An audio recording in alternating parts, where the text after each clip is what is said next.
Greetings. This is just a walkthrough of the practice test for this.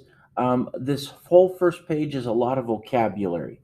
Okay, so let me just review a bit.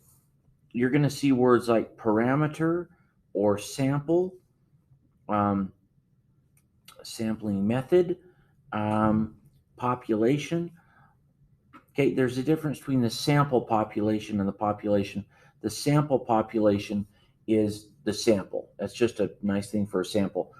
The population is the large group of individuals that you're looking to find information about. The sample is the small group that you take out of the population that you actually gather information from. The parameter is the thing that you're wanting to know about the population. The statistic is the actual information from the sample you have. So the parameter for the population is going to be always there. It's not changing. It is what it is. For example, if I told you that 95% of seniors are going to be graduating, that is a fixed number.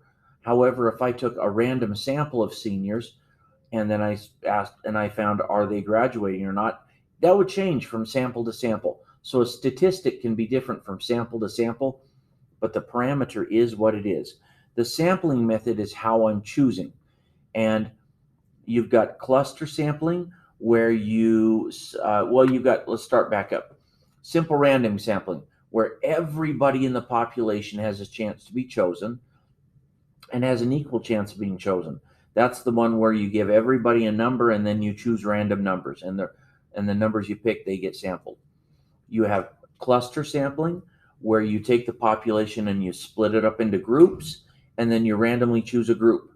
And you have stratified sampling, where you split the population into groups and you choose a small number from each group.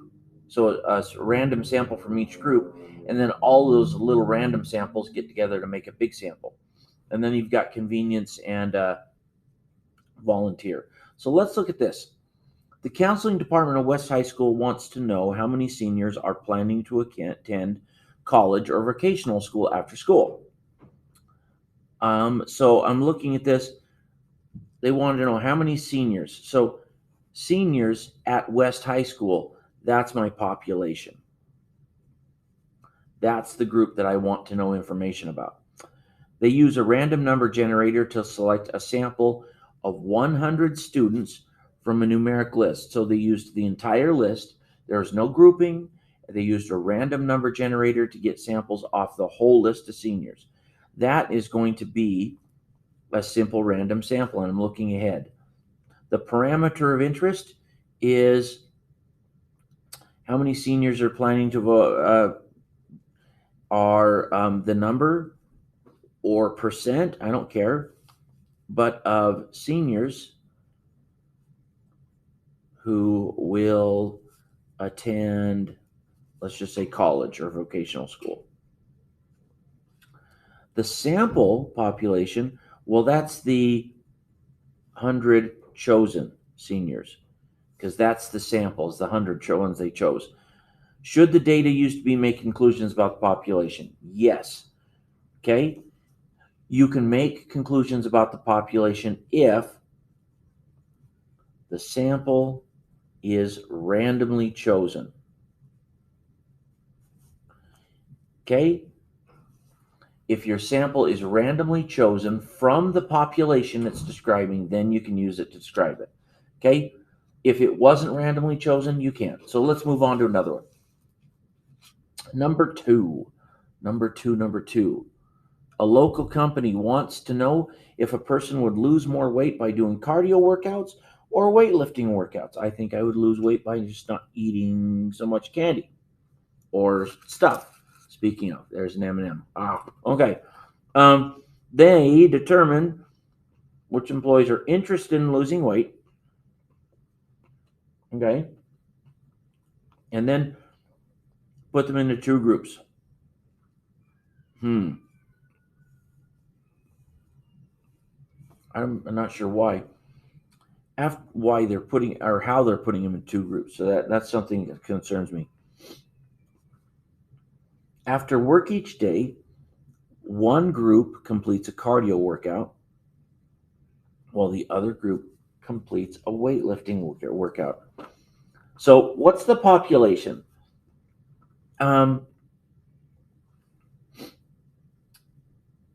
This one, a person. So I could say people, but really it's a local company wants to know a person. I might say, people,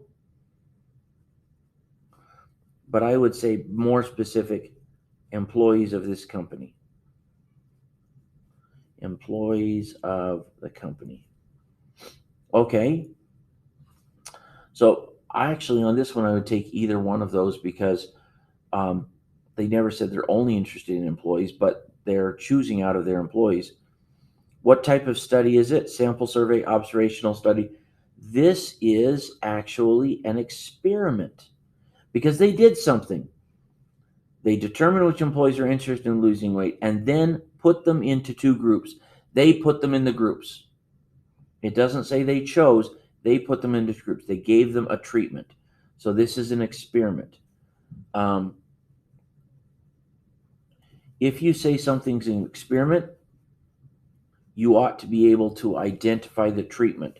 The treatment is the cardio and weightlifting. I'll just abbreviate that. Should the resulting data be used to make a general conclusion about the population? No. How did they choose their sample? They determine which employees are interested in losing weight and then put them in the two groups. This sounds a lot like a volunteer sample. At best, it's a convenient sample because they gathered these employees. Now, some things are going to depend.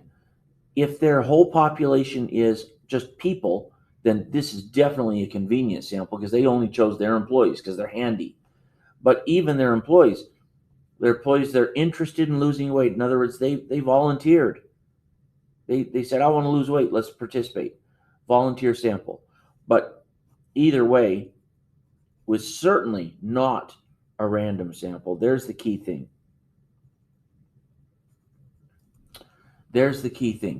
Up here, we had, the sample is randomly chosen. Here, it's not randomly chosen. It doesn't even really matter if it's volunteer sample or convenience, but they're not randomly chosen. They were chosen for a specific reason because they wanted to lose weight.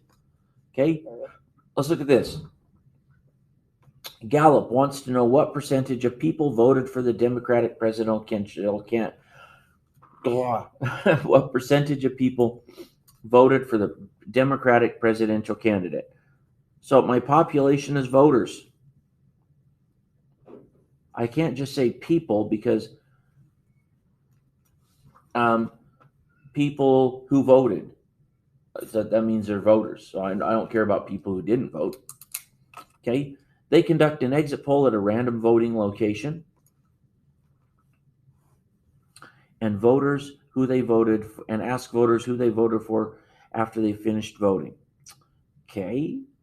What type of study is this? It's a sample survey. They just asked them questions. They didn't observe anything. They asked questions. That was the way they gathered information. There was no treatment. So sample survey because they only asked questions. Because they only asked questions. Okay. Should the resulting data be used to make a general population about the population? No. And you might say, well, yes, because Dick, it's random. Yeah, it's a random voting location, but think about it. Was their sample taken from the entire population? No, it was not. If they took a random sample from every polling location, then they might be able to get away with it. Then they could do that. But they're only doing certain locations. So the sample does not represent the population. So there's two things that you have to satisfy if you're going to make a general conclusion. Your sample's got to represent or come from the entire population. And pardon the interruption. hold on. Could we have the soccer team come to the commons, please? All boys soccer team come to the commons. Thank you. Okay, so the soccer team should go to the commons, but it was made after that announcement, so ignore it. So two things. The sample has to represent the entire population. That didn't do that here, and it has to be random. So this one's problem is it didn't represent the whole population. It's only taken at one polling location. This one's problem was it's not a random sample. Okay? This was the only one where the sample represented the whole population because they had a list of all the seniors and they took a random sample of 100. So that can represent the population. Okay, moving to the back. The useful life of a car battery is normally distributed with that mean and a standard deviation that. Use the above table to label the mean and the standard deviations. Okay, so I've got 112,215 there in the middle, and I'm just going to use my calculator. 112,215 plus the standard deviation is 13,870. That gives me 126,085 for this, plus 13,870. That gives me 139,955 for here, plus more, and I'm getting 153,825 for there. Okay, so now I'm actually gonna do this. Check this out. If I go minus, there's the third standard deviation above. There's the second standard deviation above. There's the first standard deviation above. There's the mean. Isn't that cool?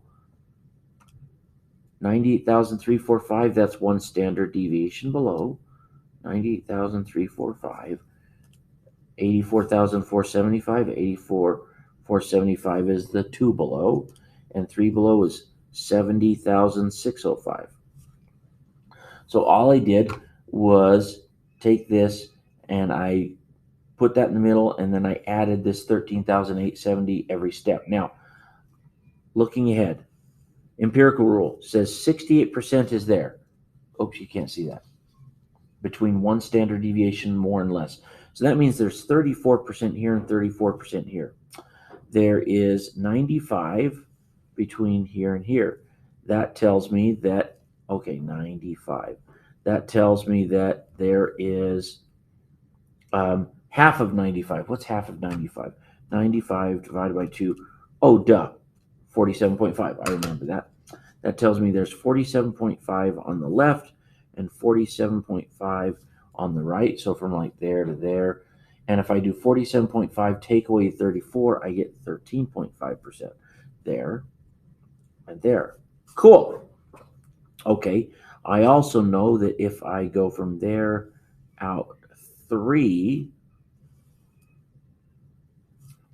it's 99.7. And if I take 99.7 divided by 2, I get 49.85. Tells me there's 49.85% here and 49.85% here. And you don't need to do all this, but I'm just saying how I'm getting all these numbers.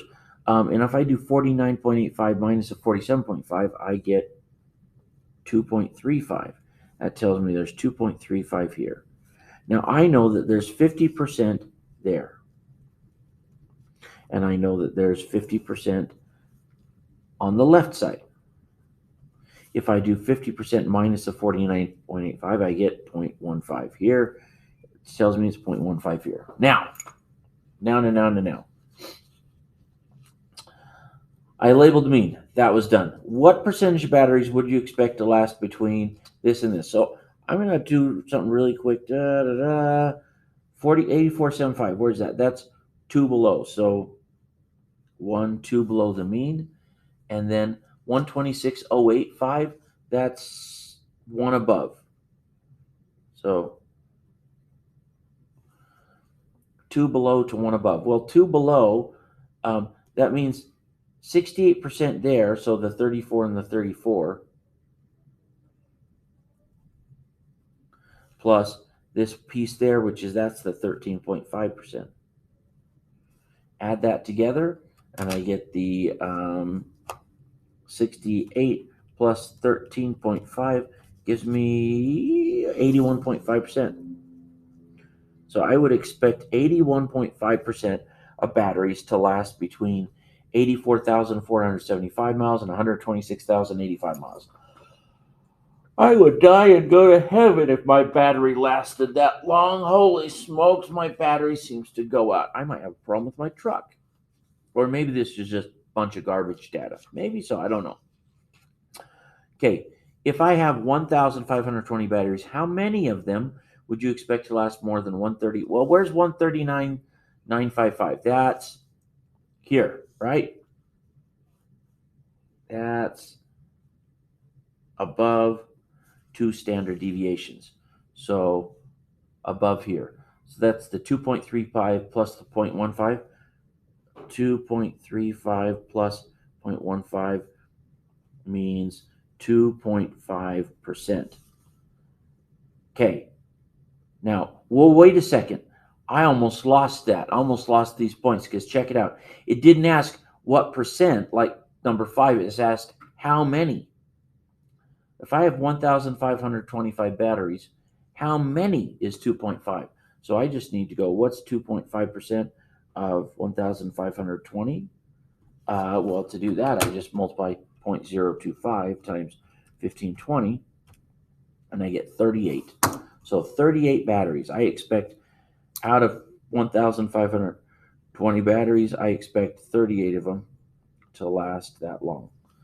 What mileage would include 99.7% of the batteries? Well, 99.7, that's 3 standard deviations out. That's the 70,605 to 3 below 1 to mean 1, 2, 3, 153,825 miles. Okay, would I be surprised if a battery lasted longer than 155,000? Where it was 155,000 is way over here. So yes, I would. Explain. There's less than, I don't know exactly what it is, but I know it's up here in this 0.15. So there's less than 0.15% of a battery lasting that long. And that's it. Okay? There's that whole kind of test. And that's it. See you next time. Bye-bye.